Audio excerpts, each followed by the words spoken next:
அஸ்ஸலாமு அலைக்கும் வரஹ்மத்துல்லாஹி வபரகாத்துஹு. கண்ணியத்திற்குரிய எல்லாம் வல்ல அல்லாஹுவின் நல்லடியார்களே, அல்லாஹுவின் அருள் பொங்கும் புனிதம் நிறைந்த ரமலான் மாதத்தில் மிக்க மேலானவன் என்கிற சூரத்துல் அலாவுடைய விளக்கங்களை நாம் பார்த்து வருகிறோம். அதிலே நேற்றைய தினம் இறுதியாக சூராவுடைய 2வது வசனமாக இருக்கிற அல்லதி ஹலக ஃபசவ்வா, அவன்தான் படைத்தான், சீராக செம்மையாக படைத்தான் என்கிற வசனத்தின் விளக்கங்களில் சிலதை நேற்றைக்கு பார்த்தோம். இறைவன் தான் படைப்பாளனாக இருக்கிறான். இந்த உலகம், மனிதர்கள், இந்த பிரபஞ்சத்தில் நாம் பார்க்குற எதுவுமே தானாக தோன்றிய தான் தோன்றிகள் அல்ல, அனாதிகாலம் தொட்டே இருந்து கொண்டே இருக்கின்ற பொருட்களும் அல்ல. ஒரு குறிப்பிட்ட காலத்தில் இது இல்லாமல் தான் இருந்தது. அதன் பிறகு இறைவனால் அது உருவாக்கப்பட்டு தான் இந்த உலகம், பிரபஞ்சம் உண்டாகி இருக்கிறது. அதைத்தான் குர்ஆன் நமக்கு இந்த வசனத்தின் வழியாக சொல்கிறது என்பதையும், அதற்கு மாற்று கருத்து சொல்லக்கூடிய அந்த சித்தாந்தம் எங்கிருந்து உருவானது, அதனுடைய வரலாற்று பின்னணி என்ன என்பதை குறித்தும் நேற்றைக்கு இறுதியாக நாம் பார்த்தோம். அதன் தொடர்ச்சியாக படைத்ததில் இருக்கிற அந்த துல்லியம் வெடித்து செதறி இந்த பிரபஞ்சம் உண்டாகிறது, இந்த யூனிவர்ஸ், இந்த கேலக்சி எல்லாமே உண்டாகிறது. அப்படி வெடித்து செதறினது கூட நீங்கள் எதேச்சை, அதுவும் ஒரு இயல்பாக நடந்துச்சு அப்படின்னு சொன்னால் கூட, அதற்கு பின்னால் நடந்த ஒவ்வொரு நிகழ்வுகளுமே ஒரு குறிப்பிட்ட இலக்கை நோக்கி ரொம்ப துல்லியமாக டிராவல் ஆகுது. ஒரே ஒரு இலக்கு தான் எல்லாவற்றுக்கும்.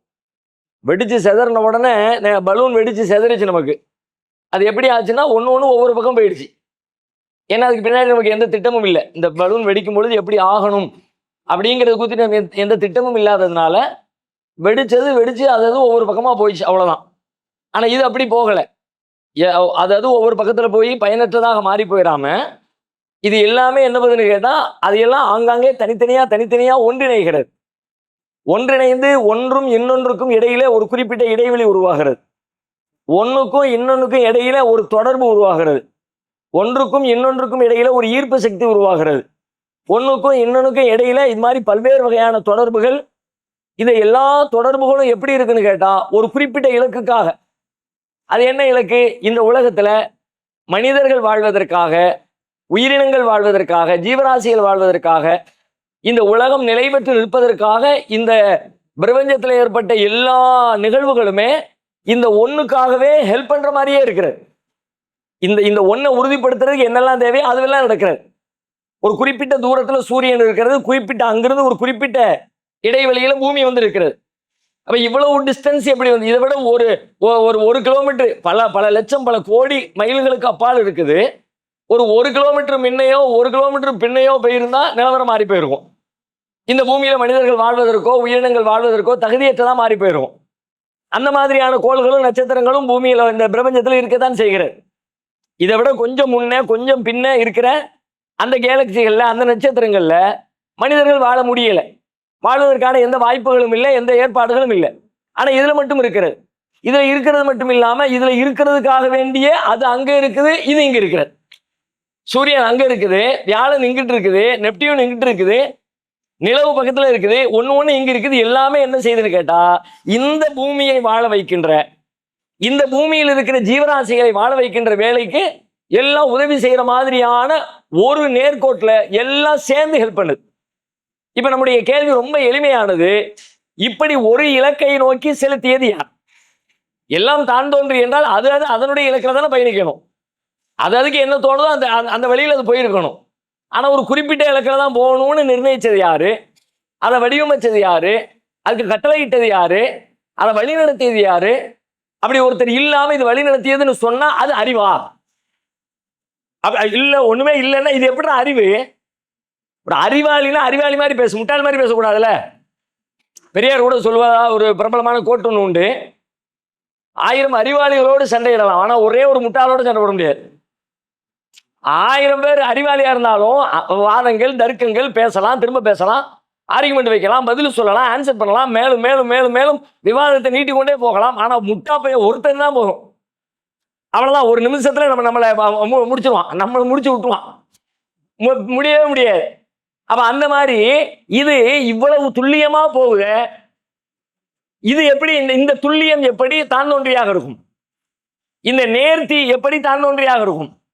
தான் தோன்றி என்றால் தான் தோன்றித்தனமா தான் இருக்கும். தான் தோன்றினால் தான் தோன்றித்தனமா இருக்கணும். அதுக்குன்னு எந்த இலக்கும் இருக்கக்கூடாது, லட்சியம் இருக்கக்கூடாது, ஒரு நேர்கோட்டில் பயணிக்க கூடாது. இது எல்லாமே திட்டமிட்டு துல்லியமாக, அந்த துல்லியமும் சாதாரண துல்லியம் இல்லை, கற்பனையே பண்ண முடியாத குவிண்டிலியன் துல்லியம். இந்த மாதிரி துல்லியத்தோட பயணம் பண்ணுச்சுன்னா அப்ப அதுக்கு பின்னாடி ஒரு பேர் அறிவு இருக்கு என்று ஒத்துக்கொள்வது தானே அறிவு ஞானம். அதுதானே உண்மையான சத்தியம், உண்மையான அறிவாக, ஞானமாக, பகுத்தறிவாக இருக்க முடியும். அதுல நீங்க பாருங்க, ஒன்னும் போய் இப்படி இப்படி போகுதுல்ல. இப்போ போகும்போது தனித்தனி உருண்டையா போகுது. இந்த தனித்தனி உருண்டையில பூமி ஒரு தனி உருண்டை வந்துருச்சு. அந்த தனி உருண்டை என்ன பண்ணுது கேட்டா, அதுக்கு பக்கத்துல இன்னொரு உருண்டை வந்து நிக்குது. அது என்ன உருண்டை? நிலவு. பூமிக்கு பக்கத்துல தானே இருக்கிறது. சூரியனோட கம்பேர் பண்ணும்போது, வேற கோள்களோட கம்பேர் பண்ணும்போது நமக்கு பக்கத்து வீடு எதுன்னு கேட்டா நிலவு தான் பக்கத்து வீடு. ஆனா இங்க இருந்து பார்த்தா அது பல லட்சம் மைல்களுக்கு அப்பால் இருக்கிறது. மற்ற கேலக்சிகளோட ஒப்பிடுகிற பொழுது இது நமக்கு பக்கத்து வீடு. இந்த பக்கத்து வீட்டுல வந்து இந்த நிலவு இருக்குல்ல, இந்த நிலவு அங்க வந்து உட்கார்ந்துருக்கு. ஒண்ணுக்கு நீங்க கேள்வி கேட்டாலும் ஆன்சர் உண்டு. இந்த நிலவு எங்க வந்து உட்கார்ந்துருக்கு? இந்த நிலவு இல்லாட்டி என்ன? இந்த நிலவுனால நமக்கு லாபம் என்ன? இப்ப இப்படி இப்படி சாதாரண யோசிங்களேன். இப்ப இந்த நிலவு இருக்கு, நிலவு இல்லை அப்படின்னா என்ன? சாதாரணமா மேலோட்டமா யோசிச்சோம்னா, நிலவு இல்லாட்டி நம்ம எப்படி குழந்தைகளுக்கு கதை சொல்றது, எப்படி சாப்பாடு கொடுக்கறது, பாட்டி வடை சுட்டா அப்படிங்கிறத எப்படிதான் நாம பார்த்து சொல்லி கொடுக்கறதுக்கு வாய்ப்பே இல்லாம போயிருமே. இது ரொம்ப எளிமையான பதிலா இருக்கும். இதை தாண்டி ஒரு அறிவுபூர்வமா, அறிவியல் ரீதியா மாதங்களை கணக்கிடுவதில் சிரமம் ஏற்பட்டிருக்கும். வேற இரவு கணக்கிட முடியாதா? இரவு கணக்கிட முடியாம போயிருக்கோங்கிறாங்க. வேற பூமி வேகமா சுத்த ஆரம்பிச்சிடும். Very good, super. பூமி இப்ப போய்கிட்டு இருக்கிற பூமி இருக்குல்ல, இந்த பூமியினுடைய ஸ்பீடை கண்ட்ரோல் பண்றது தெரியுமில, ஸ்பீடு கண்ட்ரோலரு நிலவு தான். அந்த ஸ்பீடு கண்ட்ரோல் அதனால நீங்க பாருங்க, அது நிக்கிற ஸ்டைலே பாருங்களேன். பூமி எப்படி இருக்குது? இப்படி நிக்கல, ஒரு நொண்டிகை நின்ற மாதிரி, நொண்டிக்கால நின்ற மாதிரி இப்படி நிக்குதா? நேரா நிக்காம பள்ளிக்கூடத்துக்கு போனோன்னு வச்சிருக்காங்கல்ல பூமி உருண்டையே, எல்லா ஸ்கூல்லையும் வச்சிருக்காங்கல்ல. பிரின்சிபல் ரூம்ல போன உடனே சின்ன பிள்ளைங்க அப்படியே தட்டி விளையாடுறதுக்காக வேண்டி ஒரு பந்து வச்சிருக்காங்கல்ல, பூமி பந்து. போய் பார்த்தா இப்படி இருக்கு, நேரா இப்படி இல்லை, அச்சு இப்படி இருக்க மாட்டேங்குது, இப்படி இருக்குது. இப்படியே சைடில் சுத்துது. எவ்வளவு தூரம் சாஞ்சி இருக்குது? 23.5 டிகிரி செல்சியஸ் ஒரு கோணம், ஒரு சாய்வாக இருக்கிறது. ஏன்பா இப்படி சாஞ்சிச்சு? அங்கிருந்து வெடிச்சு அதுவும் பேலன்ஸ் பண்ணி நிக்க வேண்டியதானே. அங்கிருந்து வரும்போது அப்படி வரட்டும், இப்படி வரட்டும், உருளட்டும், வரலட்டும், எல்லாம் வரணும். ஒரு இடத்துக்கு வந்த உடனே கையை காலை அசைச்சு ரெடி பண்ணி இப்படி உட்கார வேண்டியதானே. அந்த மாதிரி இருக்காம ஏன் இப்படி சாஞ்சாப்புல நிக்குது? இந்த ஈர்ப்பு மண்டல வேலை இருக்கு பார்த்தீங்களா, ஒண்ணுக்கு இடத்துல கிராவிட்டி இருக்குல்ல, ஒண்ணு இன்னொன்னு இழுத்து நிக்குதுல. இப்ப பக்கத்துல இருக்கிற இந்த நிலவு என்ன பண்ணுதுன்னு கேட்டா, அது எந்த சைடுல இருக்கோ அந்த சைடு இப்படி பிடிச்சி இழுக்கு. நம்ம வீட்டுல ஃபங்க்ஷனுக்கு சாமியான கட்டுவோம்ல, சாமியான கட்டுறதுக்கு 2 பக்கம் கட்டிட்டியா, 3 பக்கம் கட்டிட்டியா. இந்த வீடுல பக்கத்துல ஒரு வீடு, இங்கிட்ட ஒரு பக்கத்துல வீடு, இங்கிட்ட ஒரு வீடு, கரெக்டா கட்டுறதுக்கு வசதியா வந்துருச்சு. இன்னொன்னு 4வது கயிறை கட்டுறதுக்கு பாக்குறீங்க, ஒண்ணுத்தையும் காணும், அங்கிட்டு பூரா காலி இடமா இருக்கு. கரெக்டா கட்டணும்னா இந்த கிளாஸ்ல வரணும், அந்த கிளாஸ்ல ஒண்ணு, இந்த கிளாஸ்ல ஒண்ணு, இந்த கிளாஸ்ல ஒண்ணு, இந்த கிளாஸ்ல ஒண்ணு வரணும். இந்த கிளாஸ்ல வரல, இங்கிட்டு வந்திருக்கு, இங்கிட்டு இருக்கு. சாமியான கை இங்க இருக்குன்னு வைங்க, இங்கிட்டு ஒரு கம்பி இருக்குது, ஒரு பில்டிங் இருக்குது. இப்ப அங்க கட்ட வேண்டிய கைத்த இங்க இழுத்து பிடிச்சி கட்டினா அப்படி இருக்கும். கோணிக்கு நிற்கமா கொஞ்சம் நானு, அந்த கோணம்லாம் இது. இந்த நிலவை என்ன பண்ணுது கேட்டா, அங்க நின்றுட்டு இப்படி இழுக்குது. இது மத்த கோள்களை பாரு, வேற எங்கிட்ட தூரத்துல இருந்து இழுத்துருந்தா பஞ்சாயத்துல பக்கத்துல போய் ஒரு கிராஸ்ல போய் நின்றுட்டு அங்கிருந்து இப்படி பூமியை பிடிச்சி இழுக்குது. அதனால டங்கின்னு இப்படி தலைப்படி திரும்பிக்கிச்சு.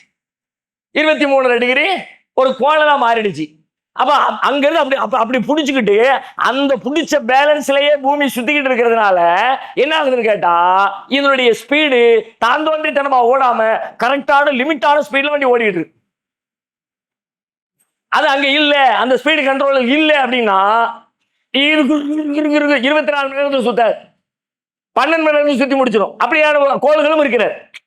வேற கோள்களுக்கு போனீங்கன்னு வச்சுக்கோங்க, நிறைய கோள்கள் இருக்குல்ல, வேற கோளை போய் பார்த்தா எல்லா கோள்லையும் 24 மணி நேரம் கிடையாது. ஒரு நாளைக்கு 24 மணி நேரம் பூமியில தான். ஒரு நாளைக்கு 12 மணி நேரம், ஒரு நாளைக்கு 18 மணி நேரம், ஒரு நாளைக்கு 12 மணி நேரம், பல மாதிரியான லெவல்ல பல கோள்கள் இருக்கிறது. அது எது தீர்மானிக்கிறது? அது அதனுடைய சுழற்சியின் வேகம் தான் தீர்மானிக்கிறது. பூமி தன்னைத்தானே சுற்றி கொள்வதற்கு எடுத்துக்கொள்கிற நேரத்தின் அளவு தானே 24 மணி நேரம். அப்ப வியாழன் தன்னைத்தானே சுற்றி கொள்வதற்கு அதனுடைய அளவு வேறு. நெப்டியூன் தன்னைத்தானே சுற்றி கொள்வதற்கு அதனுடைய காலம் வேறு. அப்ப இது தன்னைத்தானே சுற்றுவது 24 மணி நேரத்தில் சுற்றுறதுக்கு பக்கத்துல நிலவு நிக்கிற காரணத்தினால அந்த நிலவு வேகமா சுத்த விடாம கரெக்டான பேலன்ஸ்ல புடிச்சு கரெக்டா சுத்து 24 மணி நேரம். இல்லை அப்படின்னா ஒரு 12 மணி நேரத்தை சுத்துச்சுன்னு வச்சுக்கோங்க, என்னதுக்கு ஆகும்? 24 ஹவர்ஸ்ங்கிறது ஒன்லி 12 ஹவர்ஸ். இப்ப ஆல்ரெடி 24 மணி நேரம் பத்த மாட்டேங்குது. கேட்கிற கேள்விகள் நேரமே இல்லை. ஆனா ஆக்சுவலி இந்த நேரமே இல்லைங்கிற மாதிரி ஒரு ஃப்ராட் வேற ஒன்றும் கிடையாது. அது தெரியுமா? உங்களுக்கு செய்யறதுக்கு விருப்பமே இல்லைன்னு அர்த்தம். 24 மணி நேரத்தை விட பெருசா நம்ம ஒன்றும் கிழிச்சிட போறது கிடையாது. ஒரு நாளைக்கு 24 மணி நேரம் கொடுத்து உங்களுக்கு பிளான் பண்ண தெரியல அல்லது உங்களுக்கு செய்யறதுல விருப்பம் இல்லை, இந்த ரெண்டுல ஏதாவது ஒன்று இருக்கணும். அதுக்கு நீங்க பழிய தூக்கி நேரமில்ல வேற தலையில போடுவீங்களே தவிர நெசத்துல 24 மணி நேரத்தில் செய்ய முடியாதத உங்களுக்கு 48 மணி நேரம் கொடுத்தா நீங்க செய்ய மாட்டீங்க. அதுவே 12 மணி நேரம் ஆயிடுச்சுன்னா அதை தூக்கி விட்டாச்சு, சல்லு சல்லு சல்லு சல்லு வண்டி சுத்திக்கிட்டே இருக்கு வேகமா. வேலை செய்ய முடியாது மட்டும் இல்ல, பூமியில நீங்க இந்த உலகத்தில் மனிதர்கள் வாழ்வதே கேள்விக்குறியாக போயிடும். நமக்கு தண்ணி வேணும், மழை நீர் வேணும். மழை நீர் எப்படி கிடைக்கிறது? கடல் நீர் ஆவியாகி பெரும் சுழற்சிக்கு பிறகு நமக்கு மழை நீராக கிடைக்கிறது. கடல் நீர் மழையாக ஆவியாக ஆவதற்கு என்ன வேணும்? மேகமாக ஆகிறதுக்கு ஒரு குறிப்பிட்ட டைம் அதுக்கு வெயில் வேணும். அந்த வெயில்ல தான் அது ஆவியாக தண்ணியை மேலே இழுத்துக்குது. இப்போ வாமா மின்னல் டமக்குன்னு சுத்திடுச்சு, எடுக்கலாம் போயிடுச்சு. சரி நாளைக்கு எடுக்கலாம், நாளைக்கு ஓடிடுச்சு, நாளைக்கு வச்சுக்கலாம், மறுநாள் ஓடிடுச்சு. கடக்கடா கடக்கடா கடற்கரை ஓடுனா எங்கிருந்து ஆவியாக நடக்கும்? எங்கிருந்து ஆவியாக முடியும்? ஸ்பீடு ஆயிடுச்சு அப்படின்னா. அது மட்டும் இல்ல, இந்த ஸ்பீடு கூட கூட நீங்க இருப்பீங்க. இப்ப அடிக்கல காத்து, வெளியில காலையில சுபுக்கு தொழுதுட்டு போகும்போது அப்படியே சுகமா இருக்குப்போம். கரெக்டா இந்த பிப்ரவரி லாஸ்ட் மார்ச்சுடைய துவக்கம் அப்படியே ரிலாக்ஸா ஆனந்தமா வெளியே வர்றோம். வண்டி பயங்கர ஸ்பீட்ல போய்கிட்டு இருந்துச்சு, சல்லு சல்லு சல்லு எங்க பார்த்தாலும் காத்து புயல்லாம். சில கேலக்சிகள்ல கடும் புயல் வீசிக்கொண்டே இருக்கும். அது மாதிரி பூமியும் கடும் புயலுக்குரியதா மாறி போயிடும். எப்படி வாழ்றது? பருவ காலங்களில் பல சிக்கல் உண்டாயிரும். அப்ப ஸ்பீடு நிலவு இல்லாட்டி வாழ்க்கை வாழ்வதே. அப்ப இந்த வாழ்வதற்காக வேண்டிய ஒரு நிலவை பக்கத்துல வச்சு அதுக்காக வேண்டிய ஒரு கிளாஸ் லெவல கொடுத்து, அது மட்டுமா யோசிக்க ஒரு நிலவு அப்படிங்கிறது நம்மோடு சம்பந்தம் இல்லாததை போல தெரிகிறது. அது ஏதோ ஒரு நிலவு, அது அங்க இருக்க ஆகாயத்துல, அது ஒரு வான்வியலின் படைப்பு, அல்லாஹ்வுடைய ஒரு பெரும் அத்தாட்சி. அதோடு சரியில்லை. அன்றாட ஒவ்வொரு நாளும் நீங்கள் வாழ்கிற வாழ்க்கையில, உங்களுடைய தூக்கத்திலே, உங்களுடைய விழிப்பிலே, உங்களுடைய ஆற்றலிலே, உங்கள் ஆரோக்கியத்திலே, உங்களுடைய சிந்தனையிலே எல்லாவற்றையும் பாதிக்கின்ற ஒரு வேலையை மறைமுகமாக நிலவு செய்து கொண்டே இருக்கிறது. பருவகால மாற்றம்னு சொல்றோம். பருவகாலங்கள் மாறி வருகிறது. வசந்த காலம், இலையுதிர் காலம், கோடை காலம், குளிர்காலம். நிலவு தூக்கிட்டீங்கன்னா ஒண்ணும் கிடையாது, எல்லாம் ஒரே காலம் தான். பருவ காலத்துக்கு வேலையே கிடையாது. அந்த நிலவு இருக்கிறதுனால, இது இப்படி சாய்ந்து நிற்கிறதுனால, இந்த சாய்வின் காரணமாக ஏற்பட்டிருக்கிற மாற்றங்கள் என்ன தெரியுமா? சாய்வு தான் பருவ காலத்திற்கான அடிப்படை. சாயாம செங்குத்தா இருந்தா பருவ காலம் கிடைக்காது. அங்கிருந்து அடிக்கிற அந்த சூரியன் அந்த பூமி மேல எந்த கோணத்துல எந்த ஸ்டைல எப்படி அடிக்குது அதை வச்சு காலம் மாறுகிறது. அப்ப இந்த சாய்வுக்கு காரணம் நிலவு. நிலவு இல்லாட்டி பருவ காலம் இல்லை. உலகத்தில் பல்வேறு வகையான தாவரங்கள் இல்லை, எல்லாம் ஒரே தாவரம் தான். சாய்வு இல்லை. இப்படி நேரம் நினைச்சுன்னா நேரம் சூரியன் இப்படி அடிக்கும். ஒரு பக்கம் செம சூடு, இன்னொரு பக்கம் செம குளிர். ரெண்டே ரெண்டு தான். ஒன்னு வெயில் கால விலங்கு, இன்னொன்னு குளிர்கால விலங்கு. ஒன்னு வெயில் கால வெயில் பகுதி தாவரம், இன்னொன்னு குளிர் பகுதி தாவரம். ரெண்டு தவிர வேற ஒன்றும் கிடையாது. இன்னைக்கு நம்ம என்னெல்லாம் கத்திரிக்காய் கிடைக்கும், மணப்பாறை கத்திரிக்காய்னு வாங்கி வாங்கி சாப்பிட்டது இல்ல, டேஸ்டா இருக்குப்பா. மணப்பாறை கத்திரிக்காய் கிடைக்குமாங்க உங்களுக்கு? நிலவு இல்லாட்டி நிலவுக்கு மணப்பாறைக்கு சம்மந்தம் இருக்கா? எல்லாத்துக்கும் சம்மந்தம் இருக்கு. அது இல்லாமல் ஒன்றுமே இல்லை. வாழ்வின் பல்வேறு சிக்கல்கள். கடல் மட்டம் உயர்ந்துரும். கடலுக்கு போனா கடலுக்கு போனா எல்லாரும் என்ன செய்வோம்? கடலுக்கு போறோம்ல, கடல்ல போய் என்ன செய்வோம்? கால் நினைப்போம். சூப்பரான பதில். ஆமா, அதான். அது இல்லாம காலை நினைக்காம கடல் வரைக்கும் போயிட்டு காலை கூட நினைக்கலையே, அது ஒரு பெரிய விவாத பொருளாயிரும் வீட்டில். போட்டோ எடுப்போம். மெயின் காலை நினைச்சிட்டு தானே போட்டோ எடுக்கணும். காலை போக்கஸ் பண்ணு. அலை வந்து அப்படியே காலில் மோதி அது ஒரு வீடியோ எடு, போட்டோ எடுத்தா போத குடுக்குன்னு தனி அங்க ஓடுவு அப்படியே கூட வேண்டியது. அது அங்க இப்படி பின்னாடி ஓட வேண்டியது. அலைகள் எதற்கு? நமக்கு விளையாட்டு காட்டுவதற்கு. மாலை நேரம் பொழுதுபோக்கு இருக்கு. நாம் மணல் வீடு கட்டி வைத்திருக்க அந்த மணல் வீடை வந்து தண்ணீர் வந்து அடித்து செல்வதற்கு. நம்ம லெவலுக்கு அலைகள் அதற்கு தானே. வேற எதற்கு? அறிவியல் பூர்வமா யோசிச்சா அலைகளினால் என்ன பயன் சொல்லுங்க பார்க்கலாம். அலைகள் ஏன்? அலைகள் என்ன செய்யும்? நம்ம என்ன தருது அலைகள்? காற்றை தருகிறதா? சரி வச்சுக்குவோம். தருதா தரலையான்னு தெரியல, இருக்கட்டும். ஏன் அதை போட்டு ஏன் கெடுப்பானே, நீங்க சொன்னது வச்சுக்குவோம். ஓகே, ஒண்ணு காற்றை தருகிறது. வேற நீர் மட்டும் உயர்கிறதா? உயர்றதை தடுக்கிறதா? அலை அடிச்சு அடிச்சு அடிச்சு நீரை உயர விடாம பாத்துக்குதா? சரி அதையும் வச்சுக்குவோம். சொல்றிய இல்லைன்னு மறுக்க கூடாது. ஆமா, பயங்கரமான தத்துவத்தை பாருங்க. துரத்திக்கிட்டே இருக்கு. அந்த துரத்தலை பார்த்தா மனிதன் வாழ்க்கையை துரத்தணும், எதையும் சோர்ந்து போய் உட்கார்ந்துடாத அப்படின்னு ஒரு தத்துவ பாடத்தை நடத்துது. அப்படி புரிஞ்சுக்கலாமா? வரே வா. பேலன்ஸ்னா பூமி நல்லா இருக்கு. இப்ப கேள்வி அலை எதுக்கு இருக்குது? அது பேலன்ஸ் கெடுக்கல செய்யுது. பேலன்ஸ் அப்படி அப்படி அமைதியா நின்னா களியை வச்சுக்கிட்டு மேல கூத்தாடி நிப்பாரு கைத்துக்கு மேல அப்படி நின்னா ஓகே. இப்படி இப்படி அடிக்கிட்டே இருந்தா அது பேலன்ஸா? மூணுடைய கிராவிட்டி. அலைகள் ஏன் எப்படி எதற்கு அப்படின்னு கேட்டா, அலைகள் வர்றதே முதல்ல நிலவின் காரணமாகத்தான். நிலவு இல்லாட்டி அலை இல்லை. ஃபர்ஸ்ட் நிலவு இல்லாட்டி அலை இல்லை. அப்படியே செத்த கடல் மாதிரி கிடக்கும், இறந்த கடல் போல, அலையற்ற கடல் போல. சரி, அப்படி இருந்தா என்ன? கடல் அலையற்றதாக மாறி போய்விட்டா அதனால என்ன? கடலினால் உங்களுக்கு என்னவெல்லாம் கிடைக்கிறதோ அது எதுவுமே இல்லைன்னு அர்த்தம். கடல் ஆகப்பெரிய அருட்கொடைனா அருட்கொடை சாதாரண அருட்கொடை இல்லை. அப்படியே நீங்க வியக்க வாய்ப்பு இருந்துச்சுன்னா போய் நம்ம ஏற்கனவே சொன்ன மாதிரி அப்படியே வானம் என்கிற விட்டத்தை பார்த்துட்டு மல்லாக்கப்படுத்து சிந்திங்கன்னு சொன்ன மாதிரி வாய்ப்பு இருந்துச்சா தனிமையில போய் உட்கார்ந்து கடலை சிந்திங்க. கடலை சிந்திச்சு பாருங்க. அதனுடைய பிரம்மாண்டம் இருக்கிற வானம் எவ்வளவு பிரம்மாண்டமோ அதற்கு கொஞ்சமும் குறைவில்லாத பிரம்மாண்டத்தை உங்களுடைய மனதிற்குள்ளே இறக்குகிற ஆற்றல் கடலுக்கு உண்டு. ஒரு 8-10 வருஷத்துக்கு முன்னாடி ஒரு புத்தகம் ஒன்று படித்தேன்.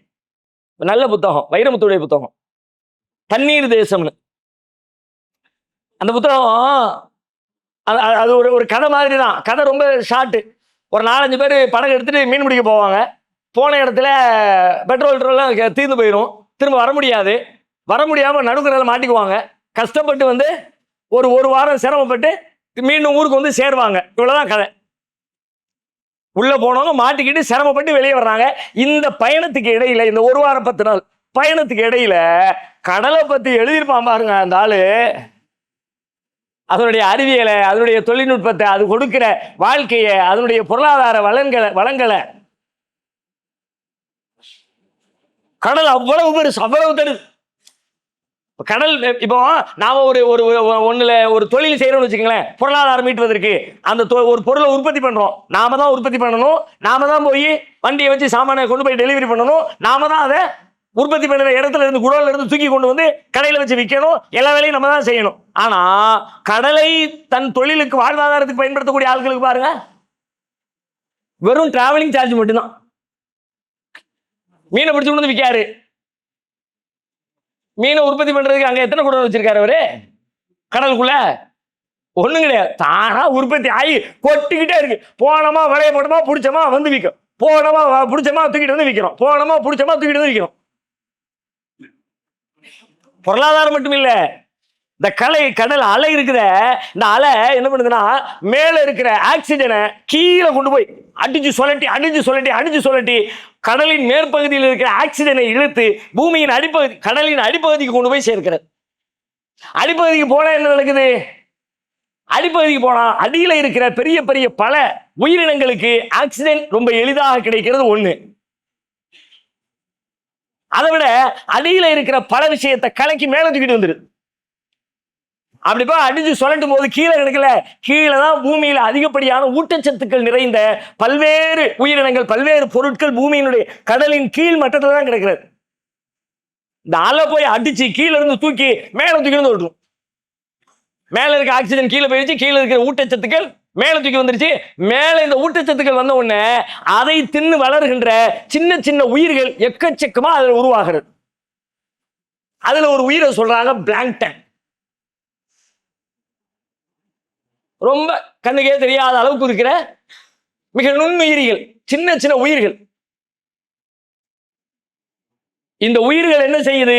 இதுதான் உணவு சங்கிலியை காப்பாற்றுகிறது. அது என்ன உணவு சங்கிலி? ஒருத்தருக்கு உள்ள உணவு இன்னொருத்தருக்கு எப்படி, அடுத்தவருக்கு எப்படி, அடுத்தவருக்கு எப்படின்னு இந்த உணவு சங்கிலி தான் இந்த உலகத்தை ஜீவித்திருக்க வைக்கிறது. அது இல்லாம கிடையாது. ஒரு எலிய பாம்பு திங்கும், பாம்பு கீரி திங்கும், கீரி இப்படி இப்படி போய்கிட்டே இருக்கும். புல்லு ஆடை திங்கும், ஆடு கரெக்டா, புல்லு ஆடு திங்கும், அப்படித்தானே? ஆடு புல்ல திங்கும், அந்த ஆட்டை நாம திம்போம். ஒருத்தர் சொன்னார் நான் பியூர் வெஜிடேரியன் அப்படின்னு. எப்படிப்பா பியூர் வெஜிடேரியன்? இது ஆடு மாடுன்னு வச்சு வெளுவெளுன்னு வெளுத்துக்கிட்டு பியூர் வெஜிடேரியனா? ஆமாங்க, இந்த ஆட்டுக்கு முழு புல்லு மட்டும் தான் போட்டிருக்கேன், வேற எதுவும் கிடையாது. தூய இலைதலைகளை சாப்பிட்டு வளர்ந்திருக்கிறது, எனவே அதை நான் சாப்பிடுகிறேன் என்றால் நான் முழுக்க வெஜிடேரியன் தான். அப்போ ஒண்ணுக்கு உணவு இன்னொன்னு, ஒண்ணுக்கு உணவு இன்னொன்னு, இப்படியாக ஒன்றை ஒன்று சார்ந்து இருக்கிறது. இப்போ இந்த சின்ன உயிர்கள் என்ன பண்ணுது கேட்டா, அங்க இருக்கிற சின்ன சின்ன மீன்கள் எல்லாம் தின்று உயிர் வாழ்கிறது. இந்த சின்ன சின்ன மீன்களை எல்லாம் பெரிய பெரிய மீன்கள் தின்று உயிர் வாழ்கிறது. பெரிய பெரிய மீன்களை எல்லாம் நம்மை போல பெரும் பெரும் திமிங்கலங்கள் தின்று உயிர் வாழ்கிறது. இல்லாட்டி கடல் காலி. இதுக்கு காரணம் எது? அலைதான் காரணம். அலை இல்லையா கீழே இருக்கிறது மேல வராது, மேல பிளாங்டன் உற்பத்தி ஆகாது, அதை திங்கிறதுக்கு மீனுக்கு சாப்பாடு இருக்காது, பெரிய மீனுக்கு ஒண்ணுமே கிடைக்காது, நமக்கு அவ்வளவுதான். அதை விட முக்கியமா ஆக்சிஜன் கிடைக்கிறதுல பூமியில ஆக்சிஜன் எது நமக்கு ஆக்சிஜன் தருது? எது தருது? மரங்கள் தருகிறது. ஏன்னா பள்ளிக்கூடத்தில் அது மட்டும்தான் சொல்லி தராங்க. பள்ளிக்கூடம் எல்லாருக்கும் தெரியும், மரங்கள் கார்பன் டை ஆக்சைடை உட்கொண்டு சாப்பிட்டு உள்ளிழுத்து நமக்கு ஆக்சிஜனை தருகிறது. ஓகே, வெரி குட், கரெக்ட் தான், இல்லைன்னு சொல்லல. ஆனா உலகத்துக்கு தேவைப்படுற 50% ஆக்சிஜனை மரங்களை விட இந்த பிளாங்டன் என்கிற அந்த நுண்ணுயிரிகள் தான் தருகிறது. மரங்கள் இருக்கிற பகுதியில் உங்கள் சுவாசம் எவ்வளவு எளிதாக சுகமாக ஆக்சிஜனை நீங்கள் உள்ளிழுக்க முடியுமோ அதை விட பல 100 மடங்கு நடுக்கடலிலே இருக்கிற ஒரு மனிதன் நல்ல ஆக்சிஜனை சுவாசிக்க முடியும். ஏனெனில் உலகத்திற்கு 50% ஆக்சிஜன் கடல் தான் உற்பத்தி பண்ணி தருகிறது. அந்த பிளாங்டன் உற்பத்திக்கு எது காரணம்? அலைகள் தான் காரணம். அலை இல்லாட்டி பிளாங்டன் இல்லை. இப்படி அந்த அலைகளால் கிடைக்கிற நன்மைகள் ஏராளம். அப்ப இந்த அலைகளை உற்பத்தி செய்தது எது? பக்கத்தில் நிற்கிற அந்த நிலவு புடிச்சு இழுக்குது. எந்த திசையில் கடலுக்கு எந்த திசையை நோக்கி நிலவு இருக்கிறதோ அந்த திசையை நோக்கி அதிகபட்ச ஈர்ப்பு, அதற்கு எதிர் திசையில குறைந்தபட்ச ஈர்ப்பு. அப்படி இழுத்து அப்படி விடு, அப்படி இழுத்து அப்படி விடு, அதான் அலை. நமக்கு மேல ஏறி கீழே இறங்கி, மேல ஏறி கீழே இறங்கி. சூரியனும் காரணம் தான், ஆனால் சூரியன் அதிகம் ரொம்ப தூரத்தில் இருக்கிறதுனால ரொம்ப இழுக்க முடியாது. பெரிய அலைகள் கிடையாது, சின்ன அலைகள் தான் சூரியனால. நிலவு கொடுக்கிற அலைகளுடைய எண்ணிக்கை அதிகம், அந்த அலைகளினால் நமக்கு கிடைக்கிற பயன்கள் அதிகம். அப்ப நம்ம நினைச்சுக்கிட்டு இருக்க மாதிரி அது ஏதோ இருக்குதுப்பா வானத்துல அப்படின்னு நீங்க சும்மா போயிட முடியாது. அதனுடைய இருப்பின் காரணமாகத்தான் நம்முடைய இருப்பு உறுதி செய்யப்பட்டிருக்கிறது. இந்த நுணுக்கம், இப்ப நம்மளுடைய கேள்வி ரொம்ப எளிதானது. இவ்வளவு நுணுக்கமா இந்த தொழில்நுட்பத்தை இந்த மனித வாழ்க்கைக்காக இந்த பூமியில பிரபஞ்சத்துல உயிர்கள் வாழ வேண்டும் என்பதற்காக நடந்த இந்த ஏற்பாடு தான் தோன்றித்தனமானது, இயல்பானது, இயற்கையானது, எந்த திட்டமிடலும் இல்லாமலே எல்லாம் ஒரு இலக்கு நோக்கி பயணிக்கிறது என்று எப்படி சொல்ல முடியும்? ஒரு படைப்பாளன் இல்லாமல், அந்த படைப்பாளன் பேர் அறிவு பெற்ற படைப்பாளனாக இல்லாமல் இது எப்படி சாத்தியப்படும்? சரி, அவ்வளவு சரி, சுத்துச்சுல எல்லாம் உடைச்சு அங்கங்க போச்சுல, போனதுல இந்த பூமி வந்துச்சுல, இந்த பூமி அது போய் ஒரு இடத்துல உட்கார வேண்டியதானே, அது சுத்திக்கிட்டே இருக்கு. பூமியும் சுத்துது, சூரியனும் சுத்துது, நிலமும் சுத்துது, இருக்கிற எல்லா கேலக்சியும் எல்லா கோள்களும் சுத்திக்கிட்டே சுத்திக்கிட்டே சுத்திக்கிட்டே. எப்ப ஒரு இடத்துல சும்மா இருக்கலாம் சொல்லணும். நம்ம வீட்டுல சின்ன பிள்ளைல மேல ஏறி கீழே ஒரு இடத்துல சும்மா இருக்கானா பாரு, சும்மா இருக்க வேண்டியதானே, அதே சுத்திக்கிட்டே இருக்கணும். அது சுத்தினா தானே நீ உசுரோடு இருக்க முடியும். மனித வாழ்வின் உயிருக்கு அது உயிரோட்டமா இருக்கணும். அது உயிரோட்டமா இருக்கிறது எப்படி? அது சுற்றினால்தான் அது உயிரோட்டம். அது இயங்கினால்தான் இயக்கம், உயிர் இருக்கிறது அர்த்தம். அது இயங்கல, சுத்தல, ஒரே மறுபடி நின்றுச்சு. இந்த பக்கம் சூரியன், இந்த பக்கம் சூரியன் இல்ல, என்ன ஆகும்? இரவு பகல் மாற்றம் இல்லாம போயிடும். இரவு பகல் ஏற்படாது, காலை மாலை வராது. காலை மாலை வராட்டி உலகத்தை கற்பனை பண்ணுங்க. அல்லாஹ் நம்மளுக்கு ஒரு கேள்வி கேட்கிறான். குல் நபியே சொல்லுங்கள், கேளுங்கள். அரைத்தும் இன் ஜஅலல்லாஹு அலைக்கும் நஹார சர்மதன் இலா யௌமில் கியாமத்தி மன் இலாஹுன் கைருல்லாஹி. நபியே கேளுங்கள், அல்லாஹ் அலைக்கும் நஹார சர்மதன், இந்த பகலை அப்படியே நீட்டித்து விட்டார். எதுவரை? கியாமத் நாள் வரை பகல் பகலாகவே ஆக்கிவிட்டால் மன் இலாஹுன் கைருல்லாஹி யல்தீக்கும் பிஹி, அந்த இரவை இழுத்து கொண்டு வருகிறவன் யார்? பகல் பகலாகவே இருக்குது, அடுத்த லெவலில் கொண்டு வர்றது யார் இருக்கா? அல்லாஹ்வை தவிர கடவுள் இருக்கா? இது அல்லாஹ்வை அஞ்ச வேண்டும், அல்லாஹ்வுடைய பராக்கிரமத்தை புரிஞ்சுக்கணும் என்பதற்கு அல்லாஹ் கேட்கிற கேள்வி. ஆனால் அதற்குள்ளே இருக்கிற நியாயம் என்ன? நமக்கு கிடைக்கிற அறிவு என்ன? பகல் பகலாகவே இருந்து விட்டால், இரவு இரவாகவே இருந்து விட்டால் வாழ்க்கை எவ்வாறு வாழ்க்கையாக இருக்கும்? வாழ்க்கையாவே இருக்க வாழவே முடியாது. ஒரு குறிப்பிட்ட காலத்துக்கு சேஞ்ச் வந்துகிட்டே இருக்கணும், சேஞ்சஸ் நடந்துகிட்டே இருக்கணும். பகல்ல உழைக்கிறோமா, இரவுல தூங்கணுமா? இப்போ நம்ம பாடிக்குள்ள ஒரு கிளாக் இருக்குன்னு சொல்லுவாங்க, தெரியும் தானே? அதுக்கு பேர் என்ன சொல்லுவாங்க? பயாலஜிக்கல் கிளாக்னு சொல்லுவாங்க. அதுக்கு சயின்டிபிக்கல் ஒரு பேர் சொல்லுவாங்களே, circadian rhythm. Correct, very good. Circadian rhythm. உள்ளுக்குள்ள நம்ம வெளியில பார்க்குற கிளாக் வேற, எலக்ட்ரிக்கு, முள்ளுல சுத்துறது, முள் இல்லாம சுத்துறது, அதெல்லாம் வேற. பாடிக்குள்ள ஒரு கிளாக் இருக்குது, ஒரு கடிகாரம் இருக்கிறது. அந்த கடிகாரம் இந்த இயற்கையோடு இணைந்த ஒரு கடிகாரம். அந்த கடிகாரத்திற்கு முரணில்லாமல் நீங்கள் வாழ்ந்தால் உங்கள் உடல் வாழ்க்கை, உங்கள் உடல் ஆரோக்கியமானது. எப்ப நீங்க அந்த கிளாக் சொல்றதை கேட்க அந்த டயத்தை பார்க்காம இந்த டயத்தை மட்டும் பார்க்குறீங்களோ, பஞ்சாயத்து அப்பதான். அப்போ படுத்துக்கிட்டு 10 லட்ச ரூபாய் ஃபீஸ் கட்டுறீங்கன்னா நீங்க இந்த கிளாக்கை பார்க்கல, அந்த கிளாக்கை மட்டும் பார்த்துருக்கீங்க. அது சொல்லும் சாப்பிட வேண்டிய டைம் என்ன, அது சொல்லும். அது சொல்ற டயத்தை கேட்டு சாப்பிட்டா ஓகே, அது சொல்ற டயத்தை கேட்டு தூங்கினா ஓகே, அது சொல்ற டயத்தை கேட்டு வேலை செஞ்சா ஓகே, அது சொல்ற டயத்தை கேட்டு ரெஸ்ட்ல இருந்தா ஓகே. அது சொல்ற நேரத்தை கேட்காம நீங்க ஒரு டயத்தை போட்டு வச்சுக்கிட்டு அந்த டயத்தின் படி நீங்க செஞ்சா அப்படியே நேரம் மாறிக்கும். இது எப்படி இயங்குது? பூமி இப்படி சுத்திக்கிட்டே இருக்கிறதுனால தான், ஒளியை மையமாக வச்சுதான் அந்த கிளாக் இயங்குது. காலையில சூரியன் வந்துருச்சு, வெளிச்சம் ஆயிடுச்சு. வெளிச்சம் ஆயிடுச்சுன்னு உடனே உடலுக்குள்ள அபரிமிதமான ஆற்றலை கொப்பளிக்க செய்யும், சில ஹார்மோன்களை உற்பத்தி செய்யும், உள்ளுக்குள்ள உடம்பே செய்யும். வெளிச்சம் வந்துருச்சு, பகலாயிடுச்சு, வேலைக்கு போகணும், அதுக்கு என்னெல்லாம் தேவை? நல்ல ஆரோக்கியம் தேவை, நல்ல ஹெல்த் தேவை, நல்ல பிரிஸ்கான சுறுசுறுப்பு தேவை, சோம்பலா இருக்கக்கூடாது, எந்திரிச்சு ஓடணும், அதுக்காக வேண்டிய வேலை பாரு அப்படின்னு அதுக்கு தேவைப்படக்கூடிய ஹார்மோன்களை எல்லாம் உள்ள உற்பத்தி பண்ணி தம்பி வெளியே போகணும்னு சொல்லும். இவர் அப்பதான் போர்வை இழுத்து போட்டு பொத்துவார். வேலையை முடிச்சுட்டு வந்துட்டேன் காலையில் 7 மணிக்கு, நைட் ஷிஃப்ட் முடிச்சுட்டு வந்துட்டேன் காலையில் 7 மணிக்கு. நைட்டு இரவு வந்த உடனே எல்லாம் நைட் இருட் ஆயிடுச்சு, வெளிச்சம்லாம் போயிடுச்சு. அப்போ நைட் ஆயிடுச்சு. நைட் என்ன பண்றது?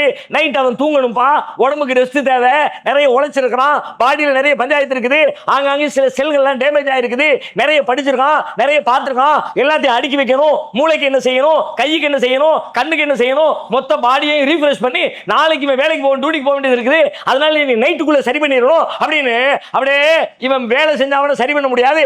ஆளை படுக்கையில் போட்டு அப்படியே மெதுவாக தள்ளும், புக்கை படிச்சுக்கிட்டே அப்படியே முடிஞ்சிச்சு. இரவுல தூங்கிட்டியா, காலையில் இருந்துச்சா, அதுக்குள்ள பாடி செய்ய வேண்டிய வேலையெல்லாம் செஞ்சு கரெக்ட் பண்ணி உள்ளுக்குள்ள உள்ள பழுதுகளை எல்லாம் சரி பண்ணி காலையில் எழுந்திக்கும் போது மீண்டும் முதல் நாள் இருந்துச்சு மாதிரி ஃப்ரெஷ்ஷா எழுந்தி இந்த வேலையை செய்யறது எது? உள்ளுக்குள்ள இருக்கிற சர்க்காரியன் ரிதம், நம்ம உடலுக்குள்ளே இருக்கிற இயற்கை கடிகாரம்.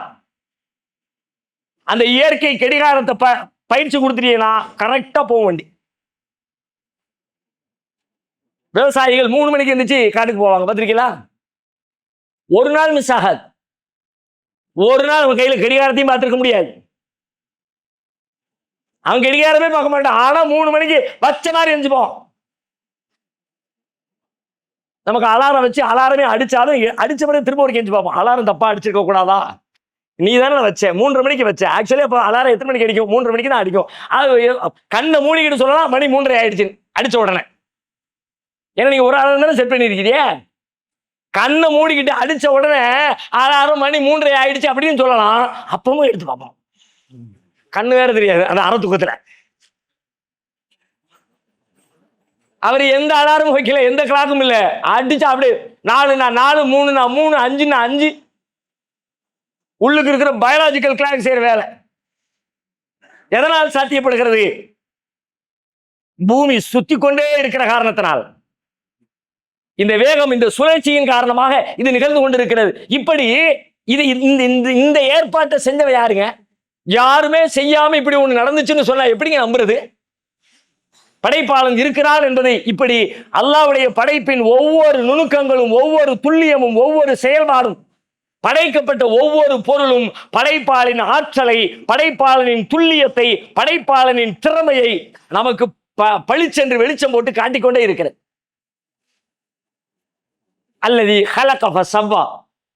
ஹலகவோட நிப்பாட்டி இருந்தா பஞ்சாயத்து, அதோட நிப்பாட்டல. படைச்சான்னு நிப்பாட்டல. அல்ல ஹலக ஃபஸவ்வா, துல்லியமாக படைத்தான், நேர்த்தியாக படைத்தான்.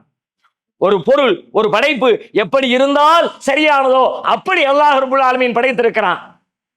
இப்படி ஒட்டுமொத்த பிரபஞ்சமும் வெடித்து சிதறி உருவாகிற அந்த தருணத்திலே எல்லாம் ஒத்திசைந்து மனித வாழ்க்கைக்கு உதவி செய்யக்கூடிய வகையிலே வந்திருக்கிறது என்றால் அதற்கு பின்னால் ஒருவன் இருந்து இதை நிகழ்த்தி கொண்டிருக்கிறான் என்பதை அது நமக்கு தெள்ள தெளிவாக உணர்த்துகிறது. இது ஒரு செய்தி. அவன் யார் அப்படின்னு அடுத்த ஒரு கேள்வி கேட்டான். ஒருத்தன் இருக்கிறான், அது அறிவு சொல்லுது, எல்லாருடைய அறிவும் சொல்லிடும். அவன் யார் என்கிற கேள்வி கேட்டா உலகத்துல யாரிடத்திலும் அதுக்கு பதில் இல்லை. முஸ்லிம்களாகி நம்மிடத்திலே பதில் இருக்கிறது. அல்லாஹ்வின் வேதத்தை படிக்கிற மக்களிடத்திலே பதில் இருக்கிறது. அவன் யார் என்கிற கேள்விக்கு தான் அல்லாஹ் பதில் அளிக்கிறான். அவன் யார்? நான் தான் அவன். அல்லாஹ் சொல்கிறான், நான் தான் படைத்தேன், அல்லாஹ்வாகிய நான் தான் படைத்தேன். திருக்குர்ஆன் இந்த கேள்விகளுக்கு திருக்குர்ஆன் நெடுகிலும் பதில் சொல்கிறேன். 40வது அத்தியாயம் 64வது வசனம். அல்லாஹுல்லதி ஜஅல லக்குமுல் அர்ல கராரன். அல்லாஹ்தான் உங்களுக்கு இந்த பூமியை நிலையானதாக, தங்குவதற்கு தகுதியானதாக, வஸ்ஸமா பினாஅன், வானத்தை முகலாக, பூமியை தங்குவதற்கு நிலையானதாக ஆக்கினான். 40:64 பேசுகிறது. அல்லாஹ்தான். யாரு நீ தேட தேவையில்லைப்பா, படைச்சவன் நான் தான்.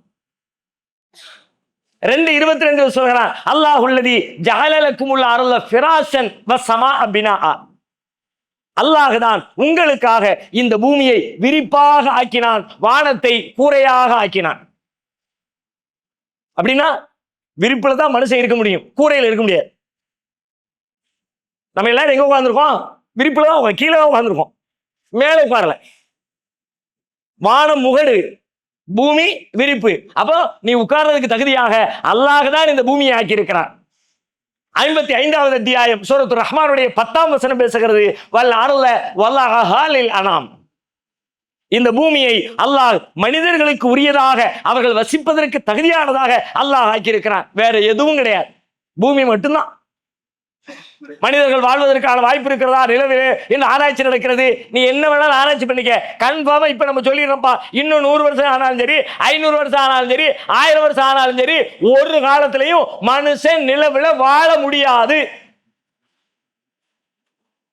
அப்படி எப்படிங்க சொல்றிய? முன்னாடி நடக்காததெல்லாம் இப்ப நடக்குதுல. இப்ப நடக்காதது நாளைக்கு நடக்கும், நான் இல்லைன்னு மறுக்கல. ஆனா நிலவுல வாழ முடியுமா? சூரியன்ல வாழ முடியுமா? வியாழன்ல வாழ முடியுமா? முடியவே முடியாது. உத்தரவாதமாக அடித்து சொல்கிறோம், சத்தியமிட்டு சொல்கிறோம். இன்னும் 500 வருஷம் கழிச்சு இந்த வீடியோ போட்டு பார்த்தாலும் அப்பவும் இது உறுதி வரும். ஏன்னு கேட்டா இது நம்முடைய சொல்லல, படைத்த இறைவன் சொல்லுகிறான். வாழ்வதற்கு தகுதியான இடம் பூமி தான். இல்லைங்க இப்பவே நிலவுக்கெல்லாம், அடுத்த ஒரு கேள்வி வரும், இப்பவே நிலவுக்கெல்லாம் போயிட்டு டிராவலிங் போயிட்டு வரலாம் தம்பி. வாழ்றதுன்னா போயிட்டு வர்றது இல்லை, முதுகுல டின்ன கட்டிட்டு சுத்திட்டு வர்றதுக்கு பேர் வாழ்றது இல்லை.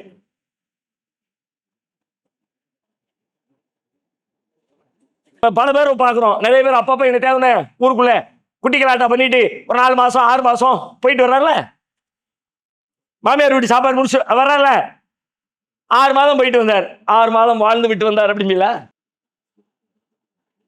அவ்வளவுதான், அது வாழ்வதற்குரிய இடம் கிடையாது, வாழ முடியாது. அது மாதிரி போயிட்டு வரலாம், டிராவல் பண்ணலாம், மேலங்கிலும் மேலங்கிலும் ஜன்னி கிடைக்கலாம். முதல் தடவை போகும்போது நல்லா இருக்கும், ஆசையா இருக்கும், போயிட்டு வருவோமே நிலாவுக்கு போவோம், மேல இருந்து பார்ப்போம், மேல போய் பார்த்தா ஒண்ணும் தெரியாதுங்க. பிளைட்லயே கொஞ்சம் ஹைட்ல மேல போனது பிறகு பார்த்தா ஒண்ணும் தெரிய மாட்டேங்குது. பிளைட் இக்கணும், நீங்க பக்கத்துல இருக்கு, இது பல லட்சம் கிலோமீட்டர் அங்க இருக்குது, அங்கிருந்து பார்த்தா என்ன தெரியும்? அப்போ மனிதன் வாழ்வதற்கு தகுதியாக பூமி ஆக்கி இருக்கிறோம், இறைவனுடைய கேரண்டி. 20வது அத்தியாயம் 55ஆம் வசனத்தில் அல்லாஹ் பேசுகிறான், மின்ஹா ஹலக்னாக்கும் வ ஃபீஹா நுஈதுக்கும் வ மின்ஹா நுக்ரிஜுக்கும் தாரத்தன் உக்ரா. சில இடங்கள்ல கபிரிஸ்தான்ல மக்களை அடக்கிட்டு இறந்தவங்களை இந்த வசனத்தை எல்லாம் ஓதுவாங்க. எதுக்கு ஓதுறாங்கன்னு தெரியல. அதுல என்ன வருது தெரியுமா? மின்ஹா ஹலக்னாக்கும், இந்த பூமியில இருந்து தான் உங்களை படைச்சோம், ஒவிகா நுழைதுக்கும், இந்த பூமிக்குள்ளேயே உங்களை திருப்புவோம், ஒமினுகா நுகுருஜுக்கும் தாரத்தன் நுகரா, மீண்டும் ஒரு தடவை இங்கிருந்து தான் உங்களை வெளியெடுப்போம். இதை அவருக்கு சொல்லி என்ன ஆகும்? அவர் கேட்பாரா கேட்க மாட்டாரா? அந்த தத்துவத்தை பின்னாடி வச்சுக்குவோம். ஆனால் இந்த வசனம் சொல்கிறது, மின்ஹா கலக்கனாக்கும், இந்த பூமியில் தான் உங்களை படைத்தோம், ஒஃபீஹா நுழைதுக்கும், மீண்டும் இந்த பூமியில் தான் நீங்கள் திரும்ப கொண்டு வரப்படுவீர்கள், ஒமின்ஹா நுகுருஜுக்கும், இந்த பூமியிலிருந்து தான் வெளியேற்றப்படுவீர்கள். பூமியில் இருக்கிற மனிதன் வேறொரு கோயிலில் போய் வாழ்ந்தான், வசித்தான், அங்கே செத்தான், அங்கே மடிந்தான், அங்கிருந்து அவனை கொண்டு வந்து வெளியெடுப்போம் என்கிற உத்தரவாதம் குர்ஆனில் இல்லை. அப்ப இவை எல்லாம் சொல்கிறது, படைப்பாளன் அல்லாஹ் தான் படைத்தான், யாரோ யாரோ என்று அல்லப்பா, நான் தான் படைச்சேன் என்று படைச்சவனே முன்னாடி வந்து சர்டிபிகேட் கொடுக்குறான் ஒண்ணு. அப்ப பிரபஞ்சம் உண்டானது, அதற்கு ஒரு படைப்பாளன், பிரபஞ்சத்தில் இருக்கிற அந்த பூமி என்பது அதற்கு அடுத்த கட்டத்தில் சிந்திக்கிற பொழுது அது உண்டானது, அதனுடைய நுணுக்கங்களை பார்க்கிற பொழுது அதுவும் பின்னால் படைப்பாளன் இருக்கிறான் என்பதை உறுதியாக சொல்கிறது. அடுத்து பூமிக்கு அடுத்தபடியாக பூமியில் இருக்கிற பிரதான படைப்பாக இருக்கிற மனிதன் எப்படி உருவானான்? அதற்குள்ளே உங்கள் சிந்தனையை செலுத்தினால் மனித படைப்பினுடைய நுணுக்கங்கள் வியக்க வைக்கிறது. ஒரே ஒரு தம்மா துண்டு செல்லு, மனித உடல் முழுக்க செல்களால் ஆனதுன்னு சொல்றோம். செல் என்பது எவ்வளவு பெருசு? ஒரு செல்லின் அளவு என்ன? செல்லுன்னு சொல்றோம்ல, அணு செல் அப்படிங்கிறோம்ல, அந்த செல் அப்படின்னு செல்லுடைய அளவு என்ன? எவ்வளவு சைஸ்?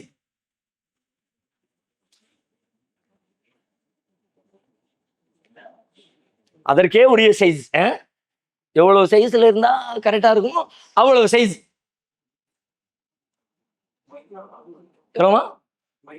மைக்ரான் அளவு ஏதாவது தெரியுமா? ஆமா, அது அளவு எப்படி, அந்த பேர் தெரியும், அளவு தெரியல. 1 மீட்டர் இருக்குல்லங்க, 1 மீட்டரை 1000 பங்கு வச்சா 1 மீட்டர் 1000 துணி கடைக்காரங்க அளவுலாம் சொல்லுவீங்களே, 1 மில்லிமீட்டர், ஒரு மீட்டர் இவ்வளவு பெருசு இருக்குமா? இவ்வளவு வருமா? இவ்வளவு வருவீங்களேன். இது 1000 பங்கு போட்டா அதுல 1 பங்கு 1 மில்லிமீட்டர். அந்த 1 மில்லிமீட்டரை 1000 பங்கு போட்டா அதுல 1 பங்கு தான் செல்லு. இதை 1000 பங்கா போட்டாச்சு, எவ்வளவு இருக்கும்?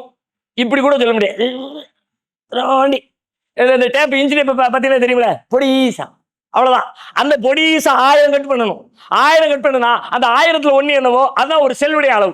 இந்த ஒரு செல் உயிரி செய்யக்கூடிய, இந்த ஒரு செல் ஏற்படுத்துகிற மாற்றம் பிரம்மாண்டம், அதிசயம், உலகத்தினுடைய ஆச்சரியங்களில் ஒன்றான மனித படைப்பை அல்லாஹ் இந்த ஒரு செல்லில் இருந்து உற்பத்தி ஆக்கி வெளியே கொண்டு வருகிறான். நேற்று நம்ம சொன்னோம், வானம் பூமி எல்லாம் வெடிச்சு செதறி தனித்தனியா உண்டாச்சு அப்படின்னா எல்லாம் சேர்ந்து ஒரு பெரிய உருண்டையா இருந்துச்சு, அந்த உருண்டை வெடிச்சிச்சுன்னு நினைச்சுக்காதீங்க, அது 0 வேல்யூ. அப்படின்னா கண்ணுக்கு தெரியாத லெவல் வெடிச்சிச்சு, அவ்வளவுதான். இவ்வளவு பெருசு இருந்து வெடிச்சிச்சு அப்படின்னா அவன் சொல்றது உண்மையாயிரும். ஏன்? இந்த பொருள் இருந்துச்சுன்னு ஆயிரும், பொருள் தான் வெடிச்சிருக்குன்னு ஆயிரும், இந்த பொருள் டெவலப் ஆயிருக்குன்னு ஆயிரும். இல்ல ஒண்ணுமே இல்ல வெடிச்சிச்சு. அந்த மாதிரி இந்த ஒரு செல்லுல தான் நம்ம வந்தோம், இந்த ஒரு செல்லுக்குள்ள நம்மளாம் இருந்தோம். இவ்வளவு பெரிய மனுஷன் 50 கிலோவோ 60 கிலோவோ 70 கிலோவோ நான் ஃபுல்லா அதுல இருந்தா வந்தேன். ஆனா நான் அவ்வளவு பெருசு அதுக்குள்ள இருந்தேனா? என்ன ஜிப் பண்ணி வச்சிருந்தானல்ல. ஹார்ட்வேரா இருக்கட்டும் சாஃப்ட்வேரா இருக்கட்டும் ரெண்டையுமே ஜிப் பண்றாங்க. இப்போ ஒண்ணுக்குள்ள ஒண்ணு சுருக்கி வச்சிடாமங்க. அது மாதிரி இம்மாம் பெரிய மனுஷனை அந்த ஒரு சொல்லுக்குள்ள சுருக்கி வச்சு இப்படியே விரிச்சானா? அப்படி விரிக்கல. ஆனா அந்த ஒரு சொல்லுக்குள்ள நான் இருந்தேன். நீங்க இருந்தீங்களா? இருந்தீங்க. கண்ணுக்கு புலப்படாத அந்த ஒரு செல்லில் இருந்துதான் நாம் இப்படி நாம் பிறப்படுத்திருக்கிறோம். உள்ளே சென்றது, தாயின் கருவறைக்குள்ளே சென்றது கண்ணுக்கு புலப்படாத அந்த ஒரு செல், அந்த நுண்ணுயிரி. வெளியே வருகிற பொழுது எத்தனை மடங்கு, எத்தனை பிரம்மாண்டம்!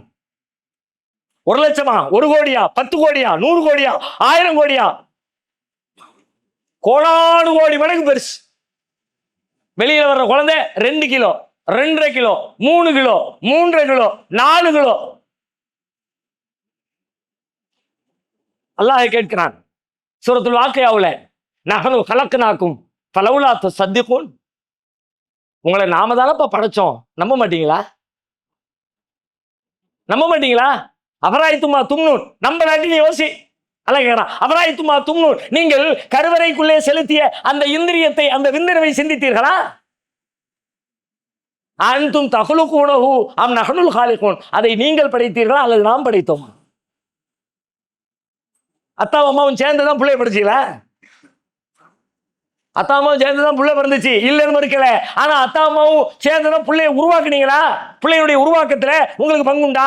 பிள்ளையுடைய கலர்ல, பிள்ளையுடைய நிறத்துல, பிள்ளையுடைய உயரத்துல, பிள்ளையுடைய அறிவுத்திறன்ல, பிள்ளையுடைய வெயிட்ல உங்களுக்கு பங்கு இருந்துச்சுன்னா பிறக்கிறதுக்கு முன்னாடி நீங்க சொல்லுங்க, என் பிள்ளை நான் எத்தனை கிலோ பிறக்க போறேன் தெரியுமா? என் பிள்ளைய அது சைஸ் எப்படி இருக்க போறது தெரியுமா? அது ஆம்பளை பிள்ளையா பொம்பளை பிள்ளையா? அது ஒண்ணும் தெரியாதுல்ல. சிந்தனையை தூண்டுகிறான். படைச்சவன் ஆண்டா, நீ இல்ல. என் சீல இருக்கு பாரு, எப்படி இருக்கு? இத்தனோண்டு உள்ள போச்சு, வெளியில வந்துச்சே இம்மாம் பிரம்மாண்டம். அந்த பிரம்மாண்டத்தை அணு அணுவா இன்றைய அறிவியல் நமக்கு பாடம், பக்கம் பக்கமா பாடம் நடத்துகிறது. உள்ளுக்குள்ள போன உடனே உள்ள இங்கிருந்து போகுது ஒரு ஆணுடைய விந்தணு, ஒரு பெண்ணுடைய சினை முட்டை, ரெண்டும் சேர்கிறது. சேர்கிற இடத்துல ஒரு ஆணின், ஒரு மனிதனுக்கான உடம்புல இருக்கிற அணுக்களுடைய குரோமோசோம் இருக்குல்ல, குரோமோசோம் என்பது 46 என்ற எண்ணிக்கையில் இருக்க வேண்டும் என்று விஞ்ஞானிகள் சொல்கிறார்கள். இப்போ இவன்ட்ட இருந்து ஒண்ணு வெளியே வருது, அதுல ஒரு 46, இவன்ட்ட இருந்து ஒண்ணு வெளியே வருது, அதுல ஒரு 46, 46 சேர்ந்தா 92 இருக்கணும்ல. அங்க வந்து சேர்ந்து இந்த ரெண்டும் சேர்ந்து ஒரு செல் உருவாகிறது, அதுவும் 46. இது என்ன கணக்கு? ஒண்ணு சேர்ந்தா 2 தானப்பா தம்பி. அது உனக்கு படைச்ச ரப்புல் ஆலமீன் அப்படி சேர்ந்த நேரத்துல இங்க 23 புடிங்கிறான், அங்க 23 புடிங்கிறான், 2 இங்க இருந்து 23, அங்க 2 சேர்ந்து 46. முதல் செல் உருவெடுக்கிறது, 2 ஜாயிண்ட் ஆகி ஃபர்ஸ்ட் செல் உருவெடுக்கிறது. அந்த ஃபர்ஸ்ட் செல் எப்படி தெரியுமா? அந்த முதல் செல்லுக்குள்ள இப்பதான் உருவாகுது. எங்க அத்தாவுடைய உயிரணு, எங்க அம்மாவுடைய சினமுட்டை ரெண்டும் சேர்ந்து இதுல பாதி அதுல பாதி ரெண்டும் மிக்ஸ் ஆகி ஒரு முதல் செல்லாக நான் உள்ளே ஜனிக்கிறேன். ஜனிக்கிற அந்த நேரத்தில், அந்த நொடியில அந்த செல்லை எடுத்து பிரிச்சா என்னுடைய டோட்டல் ஹிஸ்டரியும் உள்ளுக்குள்ள இருக்கு. டிஎன்ஏங்கிறான்ல உள்ள, அதுக்குள்ள இருக்கு. பிறந்து ஒரு புள்ள கலர் என்ன இருக்கு, மேட்ரு ப்ளூ பிரிண்ட், அதுல என்ன எழுதி வச்சிருக்கோ அப்படித்தான் என் கலர். என் முடியினுடைய நிறம் என்ன அப்படித்தான், சுருட்ட முடியா நீட்ட முடியா அப்படித்தான், உயரமா குட்டையா அப்படித்தான், கருப்பா வெள்ளையா அப்படித்தான், ஆம்பளையா பொம்பளையா அப்படித்தான், கத்தி முகா சப்ப முகா அப்படித்தான், என்ன இருக்கோ அதான் எல்லாம் இருக்கு அதுக்குள்ள. எப்படிப்பா? அப்பதானப்பா 2 சேர்ந்து மொதல் டிஎன்ஏக்குள்ள மொத்த ஹிஸ்டரியும் இருக்கிறது. எப்படி வந்துச்சு? யார் வச்சா? தானா வந்துச்சா? இப்படி ஒரு துல்லியம் எப்படி நிகழும்? தானாக வந்துருச்சு. சரி, வந்தது என்ன பண்ணுது? ஒரு செல் ஆயிடுச்சா? இந்த ஒரு செல் என்ன பண்ணுதுன்னா அடுத்து 2ஆக அப்படி பிரியுது. 1ஆக இருக்கிறது அப்படியே பிரிஞ்சு இப்படி 2ஆகுது. இப்படி 2ஆகுதா? இது ஒரு செல், இது ஒரு செல். இப்போ ஆல்ரெடி இதுல எத்தனை இருந்துச்சு? 46 குரோமோசோம் இருந்துச்சா? ஒரு செல் 46, இந்த 46 இப்ப 2 ஆயிடுச்சு. இதுல எவ்வளவு? இதுல 23, அதுல 23. நம்ம கணக்கு, அல்லாஹ்வுடைய கணக்கு. இது 46, இது 46. ஃபர்ஸ்ட் பார்த்தா இங்க 46 அங்க 46 92 வரும் பார்த்தா ரெண்டும் சேர்ந்து 46. இப்ப இங்க ஒரு 46 ரெண்டா கட் பண்ணா இது ஒரு பாதியா அது ஒரு பாதியா போகணும்னு பார்த்தா இதுவும் 46 அதுவும் 46. அதோட இல்ல இந்த முதல் செல்லுல என்ன டேட்டா இருந்துச்சோ அதே டேட்டா ரெண்டாவது செல்லுல. முழு தகவலும் என் உடம்புல இருக்கிற அத்தனை செல்களிலும் என்னுடைய டிஎன்ஏ இருக்கிறது. என்னை பத்தி எல்லா டேட்டாவும் இருக்கு. என் மூளையில மட்டும் இல்ல, என் வயிற்றுல மட்டும் இல்ல, முக்கியமான உறுப்புல மட்டும் இல்ல, மொத்த உடம்புல எந்த உறுப்பு எடுத்து எந்த செல்லை எடுத்து ஆய்வு செஞ்சாலும் டிஎன்ஏ இருக்குது. அதுல என்னை பத்தி முழு தகவலும் இருக்கிறது. எப்படி இது எப்படி சாத்தியம் ஆயிடுச்சு? உள்ளுக்குள்ள அந்த அந்த உயிரினம் என்ன பண்ணுது? மனுஷன் டெவலப் ஆகி வரக்கூடிய அந்த காலகட்டத்தில் நம்மளை கண்ட்ரோல் பண்றது எதுன்னு பார்த்தா நம்முடைய செயல்பாடுகளை, நம்முடைய வாழ்வியல் செயல்பாடுகளை எல்லாத்தையும் கண்ட்ரோல் பண்றது நம்முடைய மூளை. நம்ம எல்லாரும் தெரியும். இந்த மூளைக்கு உடம்புல இருந்து ஒரு செய்தி மேலே வருது. மூளை அனலைஸ் பண்ணுது. இந்த செய்திக்கு என்ன செய்யணும், என்ன ரியாக்ட் பண்ணணும், என்ன பதில் சொல்லணும் எல்லாத்தையும் கண்டறிஞ்சு உடனே ஹார்மோனுக்கு செய்தி அனுப்புது. உடம்புல நிறைய ஹார்மோன் சுரப்பிகள் இருக்குன்னு சொல்றாங்கல்ல. அந்த சுரப்பிகள் என்ன பண்ணும்னா அதுக்கு என்ன செய்யணுமோ அந்த வேலைகளை அவர் தான் போஸ்ட்மேன் மாதிரி அங்கிருந்து கிடைச்ச ஆர்டரை தூக்கிக்கிட்டு பாடி முழுக்க கொண்டு போய் சேர்க்கிற ஆள் யாருன்னா ஹார்மோன். ஹார்மோனுக்கு ஒரு கேபிட்டல் இருக்குது, தலைமை செயலகம் இருக்குது. அதுக்கு பேர் தான் ஹைப்போ தாலமஸ் ஆங்கிலத்தில். இந்த ஹைப்போ தாலமஸ் ஒரு ஆர்டரை போடும். அங்கிருந்து இந்த ஹார்மோன்கள் எல்லா வேலையும் எடுத்துக்கிட்டு செய்யும். மனுஷனுடைய இனப்பெருக்கம் எப்படி நடக்குது பாருங்க. அதில் உள்ள ஆச்சரியத்தை பாருங்க. இனப்பெருக்க காலம் வர்றதுக்கு பல வருஷத்துக்கு முன்னாடியே இனப்பெருக்கக்கூடிய வேலைகள் ஆரம்பமாயிருக்கும். இன்னும் குறிப்பா சொன்னா என்னிடமிருந்து ஒரு இனம் பெருக வேண்டும், ஒரு வாரிசு பெருக வேண்டும், ஒரு சந்ததி பெருக வேண்டும் என்றால் நான் பிறப்பதற்கு முன்பே அந்த இனப்பெருக்கத்திற்கான வேலைகள் என்னுடைய உடம்புக்குள்ள ஆரம்பமாயிருக்கும். நான் பூமிக்கே வரல, இன்னும் அம்மா வயிற்றுக்குள்ளதான் இருக்கேன். அம்மா வயிற்றுக்குள்ள இருக்கும்போது என்கிட்ட இருந்து இன்னொரு பிள்ளை பிறக்கும்ல, அந்த பிள்ளை பிறக்கிறதுக்கு என்னென்னலாம் தேவையோ எல்லாம் எங்க அம்மா வயிற்றுக்குள்ள இருக்கும்போதே வேலைய ஆரம்பிச்சிடும். நம்ம நினைக்கிற மாதிரி 17 வயசுல 16 வயசுல டீன் ஏஜ்ல அங்க நடக்கும். ஆனா அதுக்கான ஸ்டார்டிங் வேலைகள் எல்லாமே வேலையை ஆரம்பிச்சாச்சா, ஆரம்பிச்சு வெயிட் பண்ணிக்கிட்டே இருக்கு. குறிப்பிட்ட வயசு வருது, சரியான உடம்பு வளர்ந்துருச்சு. 11th போயிட்டான், 12th போயிட்டான், காலேஜுக்கு போயிட்டான். பார்க்குற பார்வையெல்லாம் ஒரு மாதிரியா இருக்கு. கண்ணாடி முன்னே காலையில் பார்த்தாலும் கண்ணாடி தான், மதியானம் பார்த்தாலும் கண்ணாடி தான்.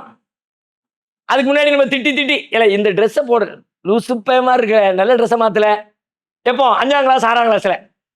இப்போ 10th 11th 12th காலேஜ் லேசா ஒரு மாதிரி இருக்குல்ல, எதாவது கரெக்டாக இருக்கலாம். இப்போ மாதிரி எப்படி சொல்லு, எல்லா வீட்லையும் இந்த கூத்து நடக்கு தானே, நடக்கத்தான் செய்யும்.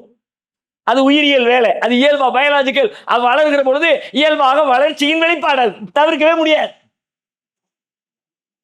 தன்னை அழகாக காட்டிக்கொள்ள வேண்டும் என்கிற அந்த பாலுணர்ச்சி மேலோங்குகிற தருணம்.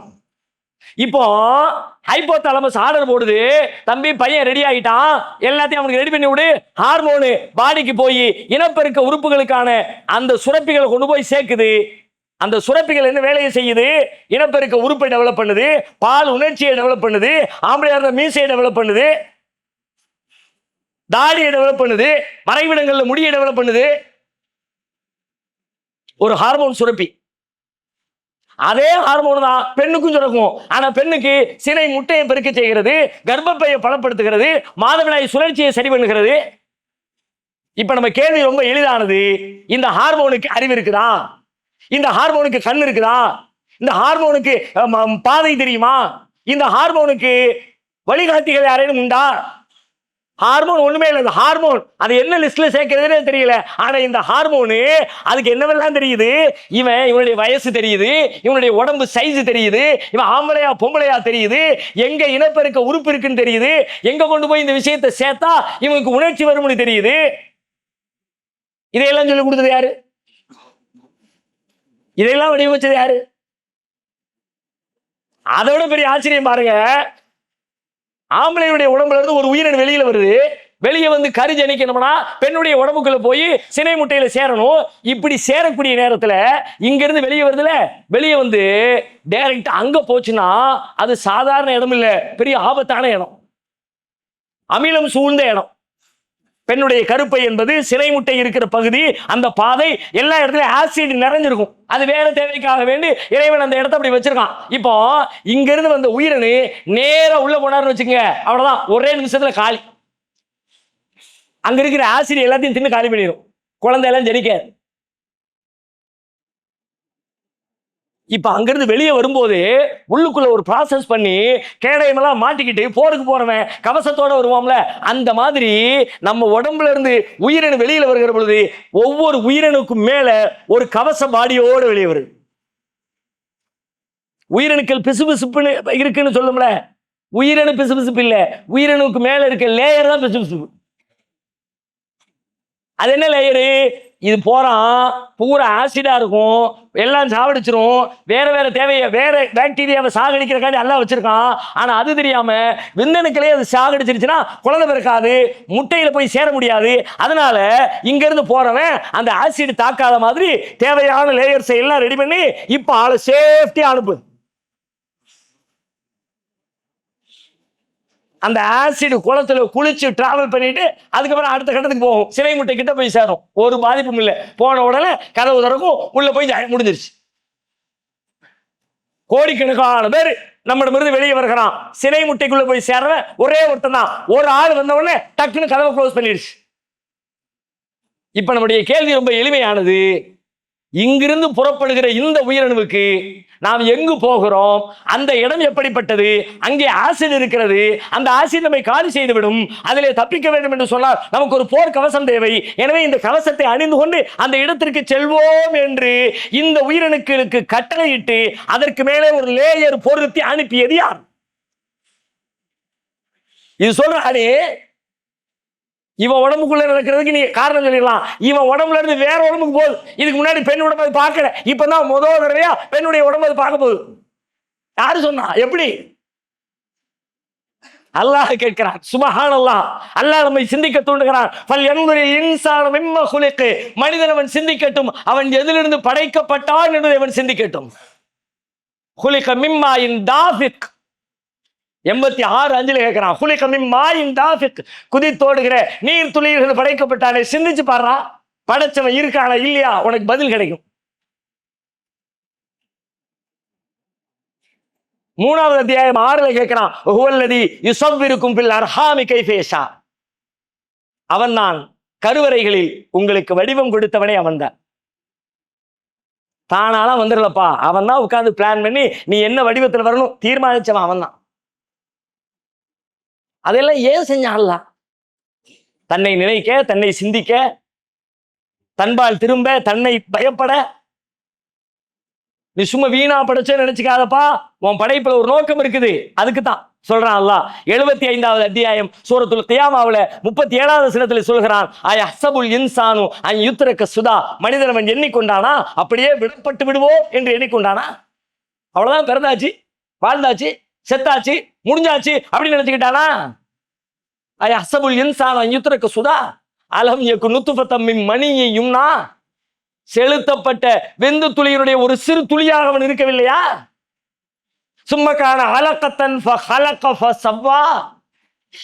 அதே வார்த்தை, இதே வார்த்தை அல்லது ஹலக ஃபஸவ்வா பேசிக்கிட்டு இருக்கிறோம்ல, அதே வார்த்தை கியாமாவுல வருது.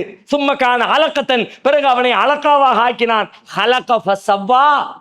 அந்த அலகாவை படைச்சான். எப்படி படைச்சான்? நேர்த்தியா படைச்சான், துல்லியமா படைச்சான், சீரா படைச்சான், சிறப்பா படைச்சான்.